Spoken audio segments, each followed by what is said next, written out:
নমস্কার বন্ধুরা, আশা করি সবাই ভালো আছেন। আমরা সবাই ভালো আছি। তো দেখতে পাচ্ছেন এখানে কিছু কচুর ডাঁড়ি নিয়ে এসেছি আমি। তো এখানে আজকে একটা রেসিপি হবে দারুণ মজার। আ একটা মানে রেসিপি দিয়েই ২ রকম রেসিপি তৈরি হবে। তো আপনারা অবশ্যই সঙ্গে থেকে পুরো ভিডিওটা দেখবেন স্কিপ না করে। তো দেখুন এখানে যে কচুর ডাঁড়িগুলো আছে তো সেগুলো কিন্তু সুন্দর করে ছুলে কেটে নেওয়া হয়েছে। তো দেখতে পাচ্ছেন এখানে। তো এই কচু কিন্তু হাতে ধরে। তো অবশ্যই আপনারা এই কচু কাটার সময় কিন্তু হাতে তেল নিয়ে তেল মেখে কিন্তু কাটবেন। তাহলে হাতে হয়তো কম ধরবে, চুলকবে কম। তো অবশ্যই আপনারা সঙ্গে থেকে পুরো ভিডিওটি দেখার চেষ্টা করবেন। তো দেখুন বন্ধুরা এখানে কিন্তু ছোলা নিয়ে আ এসেছি। তো এখানে ছোলাটা যেহেতু রাত্রে ভেজানো ছিল না, তো ছোলাটা কিন্তু আমি আগে দিয়ে দিলাম। আগে দিয়ে কিছুটা সেদ্ধ করে নেব। তো দেখতে পাচ্ছেন এখানে কিন্তু ছোলাগুলো আমি কিছুটা সেদ্ধ করে নিয়েছি। তো এরপরেও কিন্তু এই ছোলা দিয়ে রান্না করতে কিন্তু খুবই অসুবিধা হয়েছিল আমার। তো পুরো ভিডিওটা দেখলে আপনারা বুঝতে পারবেন। তো অবশ্যই সঙ্গে থেকে পুরো ভিডিওটা দেখুন। যে যেহেতু এটা হঠাৎ করে প্ল্যান হয়েছে তো কচু শাক নিয়ে এসেছিল বাজার থেকে আর সঙ্গে ছোলাও নিয়ে এসেছে। তো ছোলা তো সাধারণত জানেন আপনারা রাতে ভিজিয়ে রাখলে পরের দিন রান্না করলে সেটা ভালো হয়। তো এটা কিন্তু একদম অনেক হয়রানি হয়েছিল আমার। তো যেহেতু এটা আজকে ভেজানো তো এটা কিন্তু একদম সেদ্ধ হতে চাচ্ছিল না। তো দেখতে পাচ্ছেন আপনারা এখানে কিন্তু আমি দেখুন এখানে কিন্তু হাতে বারবার টিপে দেখছি তো এটা কিন্তু কিছুতেই সেদ্ধ হচ্ছে না। তো বাধ্য হয়ে কিন্তু আমি পরে এটাকে প্রেশার কুকারে দিয়ে সেদ্ধ করেছি। তো দেখুন এখানে কিন্তু কচুগুলো সেদ্ধ হয়ে গেছে কিন্তু যে ছোলাগুলো আছে সেগুলো কিন্তু কিছুতেই সেদ্ধ হচ্ছে না। আমি ঢেকে দিয়েছিলাম তো ঢেকে দেওয়ার পরেও কিন্তু বারবার দেখছি যে কিছুতেই সেদ্ধ হচ্ছে না। এরপর কিন্তু আমি প্রেসারে দিয়ে দিয়েছি। তো প্রেসারে কিন্তু ৫-৬ টা সিটি দেওয়ার পর তবেই কিন্তু এই ছোলাগুলো কিন্তু সেদ্ধ হয়েছে। তো বন্ধুরা অবশ্যই আপনারা সবাই জানেন যে ছোলাটা রাত্রে ভিজিয়ে রাখলে সেটা ভালো হয়। তো অবশ্যই আপনারা যদি এরকম কচু রান্না করেন ছোলা দিয়ে তো আগে থেকে আপনারা ভিজিয়ে রাখবেন। তো দেখুন এখানে কিন্তু প্রেসারে আমি বসিয়ে দিয়েছি। আর এখানে কিন্তু যে ছোলাগুলো আছে তো এখন দেখুন এখন কিন্তু বেশ সেদ্ধ হয়ে গিয়েছে। আ এরপর যে আমি রান্না করব তো বাকি সেদ্ধটাও কিন্তু পুরোপুরি একদম নরম হয়ে যাবে। তো দেখতে পাচ্ছেন এখানে মিশে যাচ্ছে মানে এখানে সেদ্ধ হয়ে গিয়েছে প্রেসারে ৬ সিটি দিয়েছি পুরো একদম। তো দেখুন এখানে কিন্তু সেদ্ধ হওয়ার পর আমি সমস্ত কচুগুলোকে নামিয়ে নিয়েছি। আর জলগুলোকে আমি ঝরিয়ে ফেলেছি। তো দেখুন এখানে কিন্তু নামিয়ে নেওয়ার পর দেখতে পাচ্ছেন এখানে খুব সুন্দরভাবে সেদ্ধ হয়ে গেছে। তো বন্ধুরা এখন কিন্তু আমি এখানে কড়াইয়ের মধ্যে তেল দিয়ে দিব। তো যেহেতু এখানে কচু শাক তো গলায় ধরে, চুলকায় হাতে। তো এটা কিন্তু একটু তেল বেশি করে দিয়ে রান্না করতে হবে। তো দেখুন এখানে কিন্তু অনেকটা পরিমাণ আমি তেল দিয়ে দিয়েছি। আর এখন আমি এখানে দিয়ে দিলাম কাঁচা আর শুকনো লঙ্কা কিছু। আর আমি এখানে দিব ফোড়নের মধ্যে দিব কালো জিরে। তো এখানে আমি ১ চামচের মতো কালো জিরে দিয়েছি। যেহেতু আমার কচু শাকের পরিমাণটা একটু বেশি। তো অবশ্যই একটু কালো জিরের পরিমাণটা একটু বেশি করে দিতে হবে। তো দেখুন এখানে কিন্তু কচু শাকগুলো আমি এখন দিয়ে দেব। আমি জল ঝরিয়ে রেখেছি তো দেখুন এখানে কিন্তু জল আরও বেরিয়েছে। তো যাই হোক এই কচু শাক কিন্তু আমি ঢেকে রান্না করব যেহেতু বুটটা সেদ্ধ হয়ে গিয়েছে তারপরেও কিন্তু বুটটা যদি ভালোভাবে সেদ্ধ হয় তবে কিন্তু খেতে এটা সুস্বাদু হবে। তো অবশ্যই আপনারা চেষ্টা করবেন যে ঢেকে রান্না করতে। তো অবশ্যই আর একটু তেল বেশি করে দিয়ে রান্না করবেন। তো এভাবে রান্না করলে দেখবেন খাওয়া মানে সুস্বাদু হবে। রেসিপিটা কচু শাকের যে রেসিপিটা কিন্তু সুস্বাদু হবে। তো দেখুন এখানে কিন্তু স্বাদমতো আমি লবণ দিয়ে দিয়েছি। তো এখানে আরেকটা বিশেষ দিক হচ্ছে যে এখানে কিন্তু এখনই আমি হলুদ দিয়ে দেব না। কারণ হলুদ দিলে কিন্তু এটা বারবার লেগে যাবে। তো বারবার যে লেগে গেলে পরে ভালো হবে না। তো অবশ্যই আপনারা হলুদটাকে একটু পরে দেওয়ার চেষ্টা করবেন।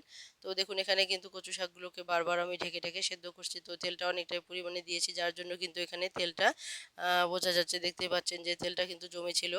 তো এভাবেই নাড়া দিতে কিন্তু কচু শাকটাকে ভালোভাবে ভেজে নিতে হবে। যেহেতু কচু শাকটা দলা পেকে যায় তো এভাবে খুন্তি দিয়ে কিন্তু নাড়াচাড়া করে নিয়ে ভালোভাবে ভেজে নিতে হবে। তো বন্ধুরা এখানে একটা বিশেষ দিক হচ্ছে কিন্তু এই কচু শাকের মধ্যে কিন্তু কোনো মশলা দেওয়ার প্রয়োজন নেই কিন্তু এটা এমনিতেই খুব সুস্বাদু হয়। তো আপনারা অবশ্যই বাড়িতে ট্রাই করবেন কে কচু শাক খেতে ভালোবাসেন অবশ্যই সেটা কমেন্টে জানাতে ভুলবেন না। তো বন্ধুরা যারা এই ভিডিওটা দেখছেন অবশ্যই তারা লাইক, কমেন্ট, শেয়ার করতে ভুলবেন না। আর সাবস্ক্রাইব যারা নতুন বন্ধুরা আছেন তারা অবশ্যই সাবস্ক্রাইব করবেন। আর সাবস্ক্রাইব করার পর লাইক, কমেন্ট, শেয়ার করে বেল আইকনটিকে ক্লিক করে রাখবেন। তাহলে যে কোনো নতুন ভিডিও আসা মাত্র আপনাদের কাছে পৌঁছে যাবে। তো অবশ্যই বন্ধুরা স্কিপ না করে পুরো ভিডিওটা দেখতে থাকুন। তো তো দেখুন এখানে কিন্তু বারবার ঢাকা দিয়ে আমি নাড়াচাড়া করে ভেজে নিচ্ছি। তো এভাবে আমি সমস্ত কচুটাকে ভালোভাবে ভেজে নিব। এরপর কিন্তু এই কচুটাকে আমি দুভাগে ভাগ করে নিব। তো আজকে আমি এই কচু শাকটা একটা নিরামিষভাবে রান্না করছি, আরেকটা কিন্তু আমিষভাবে রান্না করব বৈরালি মাছ দিয়ে। তো অবশ্যই সঙ্গে থেকে পুরো ভিডিওটা দেখবেন। বৈরালি মাছ দিয়ে আমি কচু শাক রান্না করব। সেটা কিন্তু আরও বেশি সুস্বাদু হবে খেতে। তো দেখতে পাচ্ছেন এখন কিন্তু খুব সুন্দরভাবে কিন্তু যে ছোলাগুলো আছে সেগুলো কিন্তু সিদ্ধ হয়ে গেছে, সেটা আপনারা দেখতেই পেলেন। তো এখানে এখানে কিন্তু নাড়াচাড়া করে ভালোভাবে ভেজে নিতে হবে। আর এখন যেহেতু হয়ে গেছে সেদ্ধ পুরোপুরি, তো এখন কিন্তু আমি হলুদ দিয়ে দেবো। তো হলুদ দেওয়ার পর কিন্তু ৫ মিনিট আরও একটু ভালোভাবে ভেজে নিতে হবে, কারণ হলুদের যে গন্ধটা তাহলে সেটা চলে যাবে। তো বন্ধুরা দেখুন এখানে কিন্তু ভালোভাবে নাড়াচাড়া করে আমি এটা ভেজে নেব। আর ভেজে নেওয়ার পর কিন্তু আমি এটা দুভাগে ভাগ করে নেব। আর বাকি কচুটা কিন্তু আমি সেটা নিরামিষ রাখবো, আর বাকিটা আমিষভাবে রান্না করব আবারও। তো অবশ্যই পুরো ভিডিওটা দেখার চেষ্টা করুন। তো বন্ধুরা দেখতে পাচ্ছেন এখানে কিন্তু পুরোপুরি ভাজা প্রায় হয়ে গিয়েছে। তো হলুদ দিয়েও কিন্তু এখানে আমি ৫ মিনিটের মতো ভালোভাবে ভেজে নিয়েছি। তো এখন আমি সমান দুভাগে ভাগ করে রেখে দিব। তো আমি এখন নামিয়ে নেব সমান ভাগে ভাগ করে। তো আপনারা দেখতে থাকুন পুরো ভিডিওটা আমি কিভাবে বৈরালি মাছ দিয়ে এই কচু শাকটাকে আরও সুস্বাদু করে বানাই। তো অবশ্যই কমেন্টে জানাতে ভুলবেন না যে কচু শাক খেতে কার কার ভালো লাগে। অনেকে হয়তো কচু শাক শুঁটকি মাছ দিয়ে খেয়েছেন। তো অবশ্যই একবার চেষ্টা করবেন এরকম গুঁড়ো মাছ দিয়ে রান্না করতে। তো আমি যে প্রসেসে রান্না করছি তো সেই প্রসেসে রান্না করবেন, তাহলে দেখবেন যে পাতে আর কোনো কিছু সবজি থাকলে সেগুলোকে না ধরে আপনারা এই কচু শাক দিয়েই সমস্ত ভাত খেয়ে নেবেন। তো অবশ্যই এটা এতই সুস্বাদু খেতে হয় যে আ স এটা যদি ভাতের সঙ্গে থাকে তো আর বাকি সব সবজি কিন্তু পড়ে থাকবে।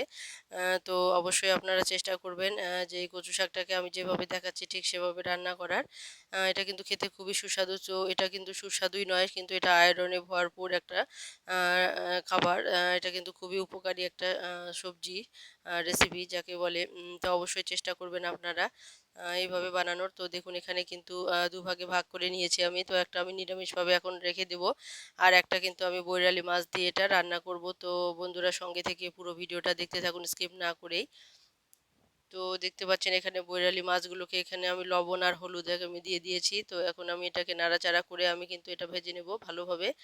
তো দেখুন এখানে কিন্তু মাছগুলো ভাজা আমার শুরু করে দিয়েছি আমি। তো এখানে যে কড়াইয়ের মধ্যে তেল দেওয়া আছে, তো এখানে তেলের মধ্যে কিন্তু আমি মাছগুলো দিয়ে আ ভে দুভাগে ভাগ করে ভেজে নেব। তো কারণ যেহেতু গুঁড়ো মাছ, তো একসঙ্গে কিন্তু ভাজলে ভেঙে যেতে পারে। তো এগুলো আমি কিন্তু দুভাগে ৩ ভাগে ভাগ করে ভেজে নেব। তো তাহলে কিন্তু ভেঙে যাবে না, মাছগুলো গোটা গোটাই থাকবে।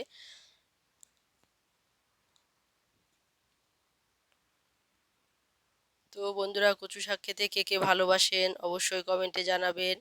তো দেখুন এখানে কিন্তু মাছগুলো আমার ভাজা হয়ে গেছে। তো সমস্ত মাছগুলো ভাজা আমি দেখালাম না, কারণ দেখালে পরে আরও অনেকটা সময় লেগে যাবে। তো দেখুন এখানে কিন্তু কড়াইয়ের মধ্যে আমি আরও তেল দিয়েছি। তো তেল দেওয়ার পর আমি একটা গোটা বড় সাইজের একটা পেঁয়াজ নিয়েছি। তো ওই পেঁয়াজটাকে ভালোভাবে ভেজে নেব। তো বন্ধুরা যারা পেঁয়াজ দিয়ে খান তারা হয়তো আগেই পেঁয়াজটা সম্বার করে তারপর কচু শাকগুলো দিয়ে রান্না করেন। তো তো সেইভাবে হয়তো রান্না করেন, কিন্তু আমি বলছি যদি আপনারা কচু শাকটাকে আগে ভালোভাবে ভেজে নেওয়ার পর তারপর যদি পেঁয়াজটাকে ভালোভাবে ভেজে নিয়ে তারপর সেখানে যদি আবার কচু শাকটাকে দিয়ে নাড়াচাড়া করে নামিয়ে নেন, তাহলে কিন্তু এর একটা অসাধারণ স্বাদ মানে বেড়ে যায়। কারণ যে পেঁয়াজের যে ঘ্রাণটা ভাজার যে ঘ্রাণটা সেটা কিন্তু পেঁয়াজের যে কচু শাকের মধ্যে কিন্তু লেগে যায়, সেটা কিন্তু অসাধারণ খেতে লাগে। আর যদি আগেই আপনারা সেটা দিয়ে দেন তাহলে কিন্তু পেঁয়াজের ঘ্রাণটা থাকে না, ভাজার ঘ্রাণটা কিন্তু চলে যায়। তো বন্ধুরা দেখুন এখানে কিন্তু পেঁয়াজ ভাজার পর যে কচু শাকটা দিয়েছি, তো সেখানে কিন্তু বাকি বৈরালি মাছটাও আমি দিয়ে দিয়েছি। তো বৈরালি মাছটা অনেকটাই ছিল, তো আমি অতগুলো দেইনি, আমি এখানে অর্ধেকটা দিয়েছি আর বাকি অর্ধেকটা ভাজার জন্য রেখে দিয়েছি। তো বন্ধুরা দেখতে পাচ্ছেন, তো আপনারা যারা পেঁয়াজ দিয়ে খাবেন তা অবশ্যই আমি বলবো যে আগে আপনারা পেঁয়াজ দিয়ে সম্বার না করে, তো আপনারা যদি এভাবে কচু শাকটাকে আগে রেঁধে নেন, তো রান্না করার পর যদি পেঁয়াজ ভাজার সঙ্গে এভাবে মিশিয়ে নেন তাহলে দেখবেন পেঁয়াজ ভাজার যে একটা ঘ্রাণ অসাধারণ, সেটা কিন্তু এই কচু শাকের সঙ্গে মিশে যাবে। আর সেটা কচু শাকটা কিন্তু খেতে কিন্তু অপূর্ব লাগবে। তো অবশ্যই আপনারা তো আপনাদের মতো করে রান্না করে খেয়েছেন, তো একবার আমার মতো করে রান্না করে দেখুন। তো এই রেসিপিটা খুবই ভালো লাগবে আপনাদের। আমার তো খুবই ভালো লাগে পেঁয়াজের যে ভাজার যে একটা ঘ্রাণ সেটা কিন্তু অসাধারণ তো খেতে লাগে। তো দেখুন এখানে কিন্তু আমার রেসিপিটা পুরোপুরি হয়ে গেছে এখন বৈরালি মাছ দিয়ে কচুর শাক। তো অবশ্যই কমেন্টে জানাতে ভুলবেন না আপনাদের কেমন লাগলো।